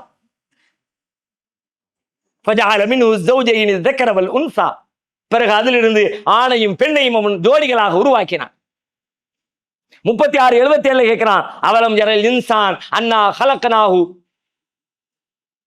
மின் நுத்ஃபத்தின். மனிதன் அவன் சிந்தித்து பார்க்கவில்லையா? அவனை நாம் ஒரு இந்திரிய துளியிலிருந்து படைத்தோம் என்பதை அவன் சிந்திச்சு பார்க்க வேண்டாமா? ஃபைதா ஹுவ ஹஸீமும் முபீன். அவன் தர்க்கம் பண்ணிக்கிட்டு இருக்கான். யாரும் படைக்கல, நானா தான் வந்தேன், மனுஷனா தான் வந்தான், தர்க்கம் பண்ணிக்கிட்டு இருக்கான். வலரபலனா மசலன், நமக்கு உதாரணம் சொல்லிக்கிட்டு இருக்கிறான். வனசிய கல்கா, அவனை படைச்சதே நம்ம தாங்கிறத மறந்துட்டு பேசிக்கிட்டு இருக்கிறான். காலம் ஐயுஹையில் எதாம் ஒஹீரமீன், நான் உக்கி போன எலும்பாக மாறினதுக்கு பிறகு என்னை யாருப்பா உயிர் கொடுத்து எழுப்புவான்னு அவன் கேட்கிறான். சூரா யாசீன்ல கேட்கிறான்ல. எந்த யாசின் சூறாவை இறந்து போனவங்களுக்கு ஓதிக்கிட்டு இருக்கோம் நம்ம சமுதாயம், அந்த யாசின் சூறாவில் இறந்து போன பிறகு என்ன உயிர்ப்பிக்கிறவன் எவன்டா அப்படின்னு மனுஷன் கேட்கிற கேள்விக்கெல்லாம் ஆன்சர் பண்றான். மையுஹையில் எதாம் ஒஹீரமீன், மக்கி போன எலும்பாக ஆனதற்கு பிறகு எனக்கு உயிர் கொடுக்கிறவன் எவன் என்னவன் கேட்கிறான். குல் நபியே சொல்லுங்கள், யுஹ்யீஹ அல்லதி அன்ஷஅஹா அவ்வல மர்ரா, முதல் தடவை அவனுக்கு எவன் உயிர் கொடுத்தானோ அவனே இவனை மீண்டும் உயிர் கொடுப்பான் என்று அவனுக்கு சொல்லுங்கள். வஹுவ பிகுல்லி கல்கின் அலீம், அவன் அனைத்து படைப்பையும் அறிந்தவனாக இருக்கிறான் என்று அல்லாஹ் ரப்பல் ஆலமீன் பேசுகிறான். இந்த விஷயங்கள் எல்லாம் நமக்கு சொல்லுகிற செய்தி அல்லாஹ்வின் படைப்பை, படைப்பின் நேர்த்தியை, அதன் ஆழத்தை, அதில் இருக்கிற நுட்பத்தை. இது தான் தோன்றி அல்ல, நுட்பம் நிறைந்த ஹக்கீமாக இருக்கிற அல்லாஹ்வின் படைப்பு என்பதை உலகத்தில் நீங்கள் பிரபஞ்சத்தில் பார்க்கிற ஒவ்வொன்றும் நமக்கு உணர்த்தி கொண்டே இருக்கிறது. வெறுமனே பார்ப்பதற்கு அல்ல. இதான் கடைசியா சொன்ன வசனங்கள்லாம். அதை பார்த்து நம்ம லெவல் மாறணும், நம்முடைய சிந்தனை மாறணும். அதை அல்லாஹ் படைச்சான், அவன் பக்கம் தான் போவேன், மீண்டும் என்னை படைப்பான், மீண்டும் என்னை கேள்வி கேட்பான். அப்படியெல்லாம் நான் சிந்திச்சு என் வாழ்வை மாற்றிக்கொள்வதற்காகத்தான் அல்லாஹ் இதை தந்திருக்கிறான் என்கிற விஷய ஞானங்களை நாம் கூடுதலாக சேர்த்து சிந்திக்க வேண்டும். இன்னும் அடுத்த வசனங்களுக்குரிய விஷயங்களை இன்ஷா அல்லாஹ், ஏன்னா இதுக்குள்ள போனா இதுவே நீங்க வருஷக்கணக்கில் பேசினாலும் அல்லாஹ்வுடைய படைப்பு தீராது. அல்லாஹ்வுடைய படைப்பை பத்தி பேசுவோம், மனுஷனை பத்தி எடுத்தினாலே மனுஷ படைப்பு, மனிதனுடைய பிறப்பு அப்படின்னு உள்ள போனீங்கனாலே முடியாது. அவ்வளவு கடல் அது. ஒரு லெவலில் முடிச்சாதான் அடுத்த வசனத்துக்கு போக முடியும். இல்லாட்டி இதே நின்றுவோம், சப்பீஸ் மேலே நின்றுவோம் நினைச்சோம். அதை தாண்டி அடுத்த வசனத்துக்கு வந்து இதுல நின்றக்கூடாது. அடுத்து வல்லதி கத்தர ஃபஹதா என்கிற வசனம் குறித்த விஷயங்களை இன்ஷா அல்லாஹ் நாளைய தினம் நாம் தொடர்ந்து பார்க்கலாம். சுப்ஹானக்கல்லாஹும்ம வபிஹம்திக அஷ்ஹது அல்லா இலாஹா இல்லா அன்த அஸ்தக்ஃபிருக.